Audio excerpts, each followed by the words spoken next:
Hello student, आज का topic है मल्टी प्रोग्रामिंग बेस सिस्टम। तो multi programming base system operating system का सेकेंड टाइप सिस्टम है।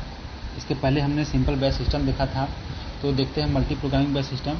इसमें क्या होता है कि जो यूजर्स होते हैं अपना जॉब जब क्रिएट करते हैं तो उसको जो है ऑपरेटर को सबमिट करते हैं। तो ऑपरेटर क्या करता है, उसको एक बैच बनाता है, जो कि हम लोग सिंपल बैच सिस्टम में देखा था, सेम प्रोसीजर था। लेकिन इसमें क्या होता है कि जब वो बैच जो होता है उस बैच को एक रैम के अंदर स्टोर करके रखा जाता है। मान लीजिए ये जो हमने बनाया ये रैम है, रैम के अंदर इसको स्टोर करके रखा जाता है। अब रैम के अंदर स्टोर करके रखा जाता है, फिर उसके बाद प्रोसेसर क्या करता है, इसको वन बाई वन जितने भी बैच होते हैं इसमें वन बाई वन सभी बैच के अंदर जो जॉब्स होते हैं उस जॉब को प्रोसेस करते हैं।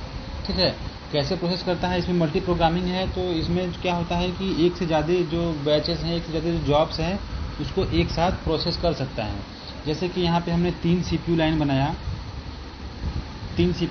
हमने ये 3 CPU लाइन बनाई। ये फर्स्ट है, ये सेकेंड है और ये थर्ड है। तो इस टाइम जब पहला जॉब यहाँ पे रन करेगा तो उस टाइम क्या होता है, ये सेकेंड और ये थर्ड, ये दोनों जॉब्स वेटिंग लिस्ट में होते हैं। ठीक है, एक साथ हमने 3 जॉब्स को लेके चल रहे हैं। मल्टी प्रोग्रामिंग में एक साथ एक से ज़्यादा जॉब रन कर सकता है।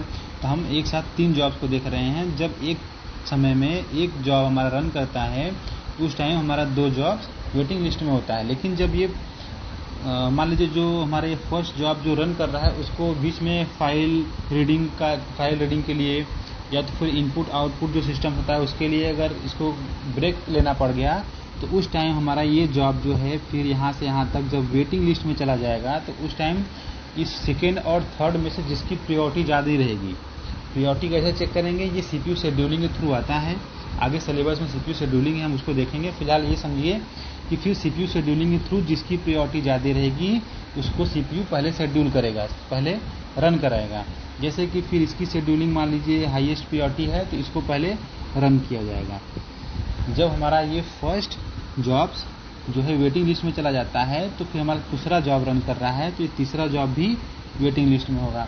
लेकिन जब हमारा ये सेकेंड जॉब भी इनपुट आउटपुट के लिए या किसी चीज़ के लिए अगर वेटिंग लिस्ट में चला जाता है तो फिर फर्स्ट और थर्ड में से जिसकी प्रायोरिटी ज़्यादा रहेगी, मान लीजिए इसकी प्रायोरिटी ज़्यादा है तो ये रनिंग मोड में चला जाएगा और ये भी हमारा वेटिंग लिस्ट में रहेगा।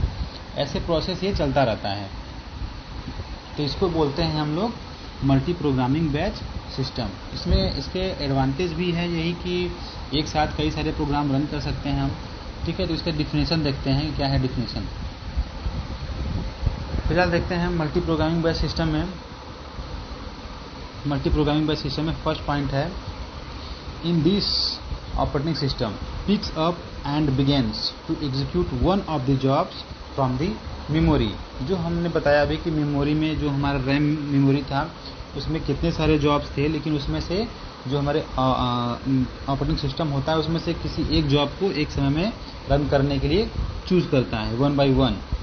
ठीक है, इसका मतलब ये नहीं कि सिंगल जॉब से रन करेगा। मतलब ये है कि जिस टाइम एक जॉब रन करेगा 1 बाई 1 जॉब उसमें से पिक किया जाएगा। लेकिन जिस टाइम एक जॉब रन कर रहा है बाकी के जॉब वेटिंग लिस्ट में रहेंगे। सेकेंड पॉइंट देखते हैं, once this job needs an input output operation operating system switch to another jobs. मतलब कि जिस टाइम जो हमारा जॉब रन कर रहा है अगर वो इनपुट आउटपुट ऑपरेशन के लिए चला जाता है तो फिर ऑपरेटिंग सिस्टम क्या करता है, दूसरे जॉब्स पे स्विच कर जाता है। नेक्स्ट पॉइंट देखते हैं, jobs in the memory are always less than the number of jobs on disk. मतलब जो हमने डिस्क हमारा था, फ्लॉपी डिस्क, जो हमारा ये प्लेट था या जो बैचेस था पूरा समझ लीजिए, उसके अंदर जो हमारे जॉब्स है तो नंबर ऑफ जॉब जितने जॉब्स उसके अंदर है उसके बाद वो जो मेमोरी में हमने जॉब्स रखा हुआ है उससे ज़्यादा होगा वो। इसका मतलब कि जो मेमोरी में जॉब रहेगा वो हमेशा लेस देन रहेगा number of jobs in disk. Okay, next देखते हैं, if several jobs are ready to run at the same time. मतलब कि अगर एक से ज़्यादा, जैसे कि हमने 3 जॉब्स लिए थे, 3 जॉब्स में से एक जॉब रन कर रहा था बाकी 2 जॉब वेटिंग लिस्ट में था, तो हमने बताया था कि CPU शेड्यूलिंग के थ्रू जिसकी प्रायोरिटी ज़्यादा हो गई उसको रन किया जाता है। तो वही है, if several jobs are ready to run at the same time then the system chooses which one to run through the CPU process the process of CPU scheduling। मतलब कि उसमें से किसी एक प्रोसेस को चूज किया जाएगा, किसके थ्रू, CPU शेड्यूलिंग के थ्रू। CPU शेड्यूलिंग के थ्रू जिसकी प्रायोरिटी ज़्यादा रहेगी, फिर उसको हम लोग रन करते हैं। In non multi programming system there are moment when CPU sits idle and does not do any work. मतलब कि अगर मल्टी प्रोग्रामिंग सिस्टम नहीं यूज कर रहे हैं, जैसे इसके पहले वाला सिंपल बैच सिस्टम हम लोग यूज करते थे, उसमें अगर ये सिचुएशन आता था तो CPU क्या करता था, आइडियल हो जाता था। मतलब कि CPU हमेशा वर्किंग लेस हो जाता था, वर्क करना बंद कर देता था। नेक्स्ट पॉइंट देखते हैं, in multi programming system CPU will never be ideal. मतलब कि मल्टी प्रोग्रामिंग सिस्टम में CPU कभी भी आइडियल नहीं रहता है, वेटिंग लिस्ट में नहीं रहता है। क्योंकि जिस टाइम CPU मतलब एक जॉब वेटिंग में जाता है तो फिर CPU में दूसरा जॉब रनिंग में मोड में आ जाता है। ठीक है, यही है पूरा हमारा मल्टी प्रोग्रामिंग बेस्ड सिस्टम के। अब देखते हैं इसके कुछ एडवांटेज। फर्स्ट एडवांटेज है high and efficient CPU utilisation. इसका मतलब ये है कि अगर एक से ज़्यादा जॉब एक समय में रन कर रहा है तो इसकी जो है यूटिलाइजेशन, जो प्रोसेस करने की जो स्पीड है, एक तरह से समझ लीजिए, वो उसकी जो इफिशियंसी है वो हाई हो जाती है, ऐसा समझिए आप। सेकेंड पॉइंट है process multiple job eight the same time. इसको तो हमने 3-4 बार बता चुका है कि प्रोसेस मल्टीपल जॉब्स एट ए सेम टाइम, एक समय में एक से ज़्यादा जॉब को हम इसमें प्रोसेस कर सकते हैं। इसके कुछ डिसएडवांटेज हैं, उसको देख लेते हैं।